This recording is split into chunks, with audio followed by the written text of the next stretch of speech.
ओम शांति। बेहद का वैराग्य, जो बाबा कहते हैं ना, बच्चे बेहद के वैरागी बनो। तो पहले तो समझते हैं ये बेहद का वैराग्य है क्या, इसका मतलब क्या है। तो बेहद माना जो हर हद से पार है, जिसको किसी भी हद में बांधा नहीं जा सकता, परिभाषित नहीं किया जा सकता उसको हद से। और वैराग्य माना न किसी से वैर न किसी से राग, सदा समभाव। तो जो हर हद से पार है वो कौन है? परमपिता परमात्मा और बेहद आत्मा। लेकिन बेहद आत्मा इस सृष्टि पर पार्ट बजाते, अर्थात इस हद के ड्रामा में प्ले करते, अपने बेहद पने को भूल खुद को हद का पार्ट समझ लेती है। तो पहली हद तो क्या है? ये देह, जिसकी अपनी हदें हैं, जो बच्चे से बूढ़ी होती है। देह बूढ़ी होती है ना, बदलती रहती है। और बेहद आत्मा एक देह छोड़ दूसरी बच्चे की देह पहन लेती है, बदलती जा रही है। लेकिन भूल से उसने क्या समझ लिया कि मैं ये हद का शरीर हूं।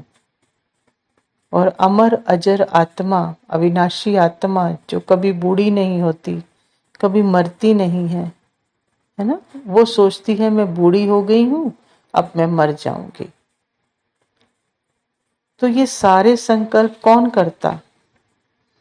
मन के ये एक एक संकल्प को पहनकर इससे अपनी पहचान बना आत्मा जैसे खुद को क्या करती है? जेल में डाल देती है। जेल जैसा खुद में अनुभव करती है कि मैं बंद गई हूं। तब परमपिता परमात्मा उसे आकर उसकी बेहद की स्मृति दिलाते हैं। और आत्मा पिता की बुद्धि से समझती है कि मैं तो बाप समान क्या हूं? बेहद हूं, जो किसी भी हद के माइंड बॉडी से बांधी नहीं जा सकती। क्यों? क्योंकि वह निरंतर बदल रहे हैं। और आत्मा तो बेहद है ना, जो बदलने वाली, अनुभवों को देखने वाली है, लेकिन खुद कभी नहीं बदलती। मैं तो वो बेहद आकाश हूं जिसे कोई छू नहीं सकता। और सारी हद की चीजें क्या हैं? बादल हैं। और बादल तो आते हैं जाते हैं, चेंज होते रहते हैं। तो आकाश को थोड़ी छू सकते हैं। तो ये माइंड बॉडी भी क्या है? हर पल चेंज हो रहे हैं, बादलों की तरह, कम ज्यादा, कभी कुछ कभी कुछ। तो ये मुझ आत्मा को थोड़ी छू सकते हैं। आकाश इन बादलों में नहीं समा सकता। जब ऐसी अपनी बेहद को जानती है तो फिर वैराग्य, फिर उसके बाद ये बेहद जानने के बाद ही फिर वैराग्य कि ये सब हद तो मेरे ही अंदर है, मैं नहीं हूं। तो ये कुछ भी हद का मैं नहीं हो सकती, है ना। तो फिर ना वैर ना राग, क्योंकि मेरा है ही नहीं। तो ना उससे कोई नफरत है, घृणा है, और ना ही उससे बहुत प्यार है कि ये अच्छा अनुभव ना जाए और बुरा चला जाए। तो ना वैर ना राग। जब इन सब से परे, तो सब पर क्या करते हैं? इक्वल शाइन करती है। सब कुछ स्वीकार, कुछ भी मेरा नहीं है। बाहर का हद का ड्रामा तो दूर की बात है। सारे हद के माइंड बॉडी को, जो मैं और मेरा है, वो बाबा को समर्पण।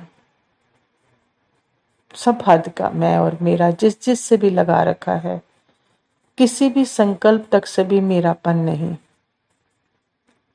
तो सत्य हमेशा बेहद का ही होता है ना। तो बाबा सत्य बेहद, उसका सब मेरा, मतलब हद का कुछ भी मेरा नहीं।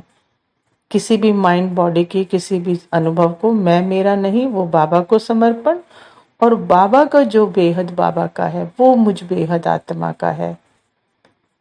तो दुनिया में तो हद की स्थूल चीजों का वैराग्य करते हैं ना। तो यहाँ आत्मा सूक्ष्म बेहद, मैं और मेरे का बेहद का वैराग्य करती है।